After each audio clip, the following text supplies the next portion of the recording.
రావడం జరుగుతుంది. సరే, ఈరోజు కార్యక్రమానికి ముఖ్య ఉద్దేశం ఏంటంటే ఎందుకు జరుపుకుంటాం ఏంటన్నది ప్రతి సంవత్సరం చెప్పుకుంటున్నాం, కానీ మళ్ళీ ఒకసారి గుర్తు చేసుకున్నటువంటి ఆవశ్యకత ఉంది. ఇవాళ మనం చూస్తే అక్కడ గాంధీజీ గారి పట్టానికి మాత్రమే మనం అక్కడ జ్యోతి ప్రజ్వలన చేసి పూలతో సత్కారం చేయడం జరిగింది. ఇవాళకి ఏంటి ప్రాసెస్ అంటే కనుక మామూలుగా అయితే సెప్టెంబర్ 14వ తేదీన హిందీ దినోత్సవాన్ని జరుపుకోవడం అనేది జరుగుతుంది. ఇది ఎప్పటి నుండి అంటే దీనికి గల కారణము 1949 సెప్టెంబర్ 14వ తేదీన మన భారతదేశం యొక్క అధికార భాషగా, అందుకే దాన్ని రాజ్య భాష అన్నాం, హిందీగా గుర్తించబడ్డది. కాబట్టి ఆ రోజు నుండి దీన్ని హిందీ దినోత్సవంగా జరుపుకోవడం జరుగుతుంది. ఆ రోజు ఎందుకు దీన్ని గుర్తించారన్న దానికి కూడా మళ్ళీ దీనికి ఒక రీజన్ అనేది ఉంది. బిహార్ రాజేంద్ర సింహాన్ అనేటటువంటి ఆయన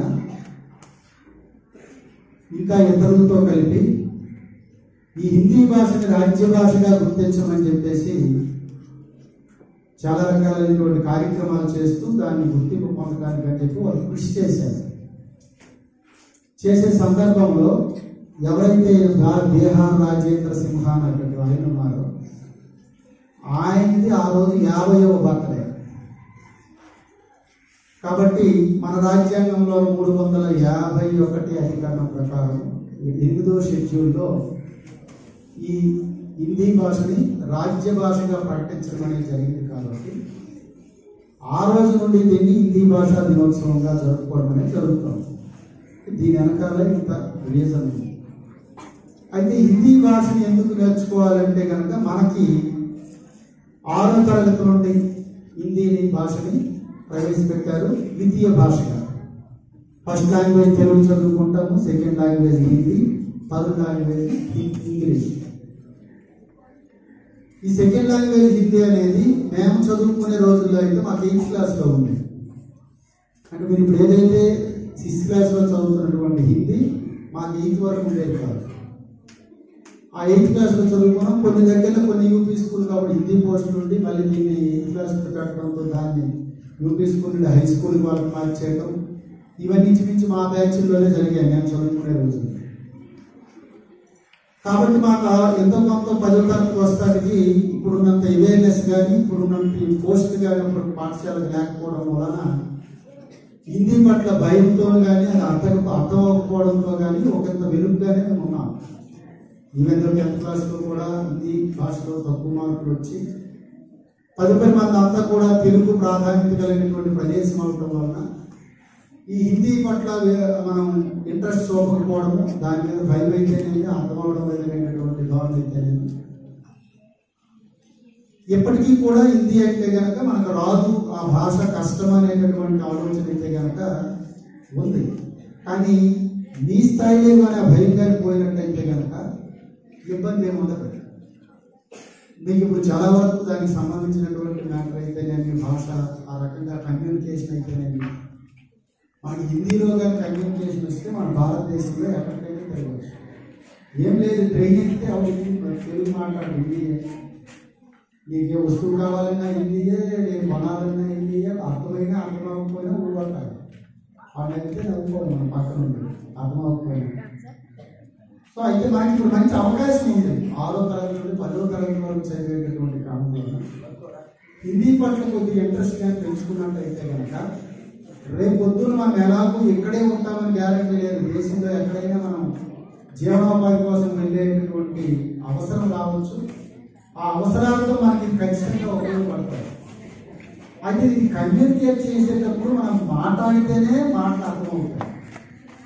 మాట్లాడినంత వరకు దీని మీద భయం పోదు, అందులో ఏదో మనకి బోధించినట్టే మనకు అనిపిస్తుంది. కాబట్టి విద్యార్థులు నేను ఈరోజు మీకు చెప్పేది ఏంటంటే హిందీ ఏదో 20 మార్కులు ఉంటే కదా దాన్ని పాస్ అయిపోదాము, అక్కడికో సరిపోతాయి, లేదా ఎన్నో కొన్ని మార్కుల కోసం చదువుతామనే ఉద్దేశం కాకుండా మ్యాక్సిమం హిందీ పట్ల కానీ ఇంట్రెస్ట్ పెంచుకొని చేస్తే కనుక మనకి భవిష్యత్తులో ఉత్తరోత్తర దీని తాలూకా అవసరం అనేది ఖచ్చితంగా ఉంటుందని నేను చెప్పగలుగుతాను. ఎందుకంటే ఇప్పటికీ ట్రావెల్ చేస్తూ బయటకు వెళ్ళినప్పటికీ బయట రాష్ట్రాలకు వెళ్తే ఈవెన్ హైదరాబాద్ వెళ్ళాలి హిందీ మాట్లాడే జస్ట్ ఇచ్చాపురం బాగుందా లేదు ఇచ్చాపురం గోపేట వెళ్ళినా ఇంకా ఈ ఒరియా హిందీ బ్యాక్గ్రౌండ్ మిగతా భాషలన్నీ కూడా ఇంచుమించు ఒకేలా ఉంటూ ఆ భావాన్ని మనకి ఇస్తుంటాయి. కాబట్టి ఇప్పుడు ఏమైనా అవకాశం ఉంది కానీ మనం హిందీని కానీ కొద్దిగా గవర్నమెంట్గా చదువుకొని నేర్చుకొని ఎవరైనా మన కుటుంబంలో ఉంటే వారితో హిందీ మాట్లాడుకుంటూ ఉంటే కనుక మనకి ఫ్యూచర్లో భవిష్యత్తులో మనకి చక్కగా మనకు ఉపయోగపడుతుందని నేను చెప్తూ ఇటువంటి కార్యక్రమాల ద్వారా దాంట్లో గొప్పతనాన్ని తెలియజేయాలనే ఉద్దేశంతోనే హిందీ అనవసరం అని చెప్పి మనం పెట్టుకొని ఆ కార్యక్రమం జరపడం అనేది జరుగుతుంది. కాబట్టి మా బోర్డు వాళ్ళము అనుభవంతో చెప్తున్నాం, హిందీ అనేది కేవలము పాస్ కోసము 4-5 మార్కులు 20 మార్కులు యూనిట్ టెస్ట్లో పాస్ అవ్వడానికనే కాకుండా పూర్తి స్థాయిలో దాని మీద దృష్టి పెట్టి నేర్చుకోండి. భవిష్యత్తులో మీకు చాలా ఉపయోగం ఉంటుంది. ఆ టెర్మినాలజీ దాని తాలూకా వొకాబులరీ కానీ నేర్చుకుంటే కనుక ఖచ్చితంగా మనకి భాష మాట్లాడడానికి అర్థం చేసుకోవడానికి ఉపయోగపడుతుందని చెప్తూ ఇటీవల అయితే కనుక అన్ని భాషల్లో ప్రాంతీయ భాషల్లో పుస్తకాలు వస్తున్నాయి. కానీ ఆర్ఆర్బీ కానీ వెళ్ళినట్టయితే కనుక రైల్వే రిక్రూట్మెంట్ బోర్డుకి వెళ్తే పేపర్ ఇంగ్లీష్లోనూ హిందీలోనూ ఉండేది. అది ఇటీవల చేసినటువంటి సవరణలో భాగంగా ప్రాంతీయ భాషల్లో కూడా ముద్రించాలనేటటువంటి అవకాశం వచ్చినప్పటికీ కూడా అప్పుడు ఎవరైతే హిందీ మీద పట్టుండేదో ఆ హిందీ వాళ్ళు మాత్రమే ఎక్కువగా దీనికి ఆర్ఆర్బీకి సెలెక్ట్ అయ్యేటువంటి పరిస్థితులు కూడా ఉంటాయి. అందుకే మనకి మన ఏరియాలో ఉన్నటువంటి రైల్వే ఎంప్లాయీస్ ఎక్కువగా తీసుకోండి హిందీ బ్యాక్గ్రౌండ్ ఉన్నటువంటి వాళ్ళు మాత్రమే అక్కడ ఉండడం అనేది జరుగుతుంది. అంటే దీనికి కారణం అప్పుడు కూడాను ఈ కాంపిటేటివ్ ఎగ్జామ్స్లో మన ఇంగ్లీష్ అనేది మనకి అప్పుడు కొంత తక్కువ ఉండేది. హిందీ తెలియకపోవడం వలన ఆ భాష రాకపోవడం వలన మనం దాని మీద పట్టు సాధించకపోవడం వలన ఆ కాంపిటేటివ్ ఎగ్జామ్స్లో కూడా తెలివితేటలు ఉన్నప్పటికీ రాణించలేనటువంటి పరిస్థితి ఉంది. కాబట్టి హిందీ తక్కువ అంచనా వేయకుండా చక్కగా చదువుకొని మనం జీవనోపాధికి ఎంతైనా దోహదపడుతుంది. కాబట్టి ఈ స్థాయి ఉంటే కానీ ఇప్పుడు మీకు ఎటువంటి భయపడలు నేర్చుకుంటే పెద్ద అయిన తర్వాత కాబట్టి నేను నేర్చుకోవాలని చెప్పి ఆశిస్తూ ఇంత చక్కటి కార్యక్రమాన్ని హిందీ విభాగం వారు ఏర్పాటు చేసినందుకు వారందరికీ కూడా ధన్యవాదాలు తెలియజేసుకుంటూ నాకు అవకాశం ఇచ్చినందుకు ప్రత్యేకంగా ధన్యవాదాలు తెలియజేస్తున్నాను. Thank you sir.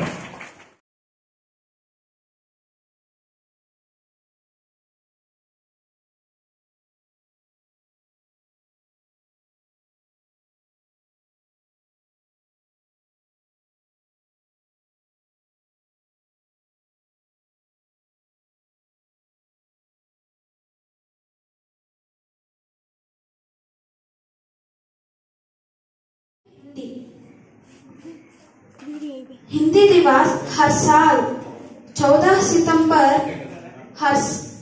पूरे भारत देश में बड़े धूमधाम से मनाया जाता है। भारत एक विशाल देश है, इसमें अनेक राज्य है, इसमें अनेक भाषाएं हैं। इन सब के बीच एक संपर्क भाषा आवश्यकता होती है। हिंदी को राष्ट्रभाषा या राजभाषा हो सकती है।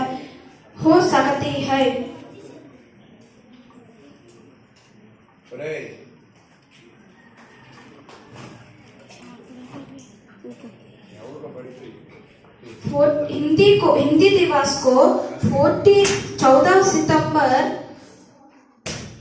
1949 में अनुच्छेद 343 अनुसार हिंदी को राजभाषा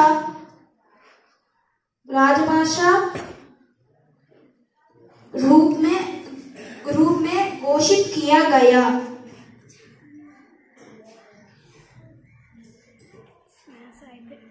भारत की हिंदी राजभाषा है। इसमें इस भाषा अनेक लोग बोला और समझ सकती है।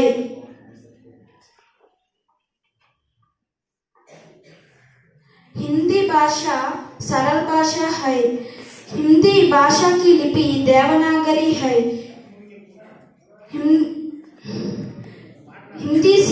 इसलिए हिंदी सीखना हर एक भारतीय कर्तव्य है। धन्यवाद।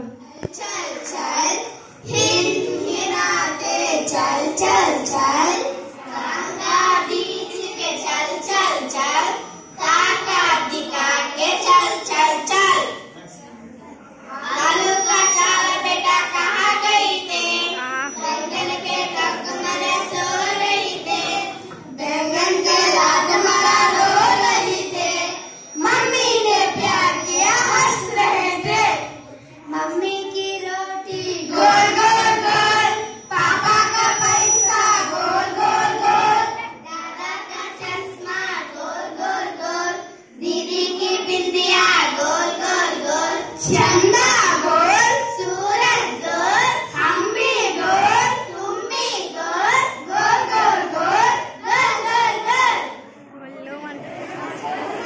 पानी रिम झिम के गया वो मिलकर हम मोर नाचता गट गट गट मोर नाचता छम छम छम मेंढक बोला टक टक टक लड़का नहीं मुझे अंदर भागे सारे ताल कन्हैया नाच रहे मेरे दादा भैया नाच रहे मेरे दादा भैया ऊंट चला भाई ऊंट चला हिलता गिरता ऊंट चला ऊंट चला भाई ऊंट चला बाहर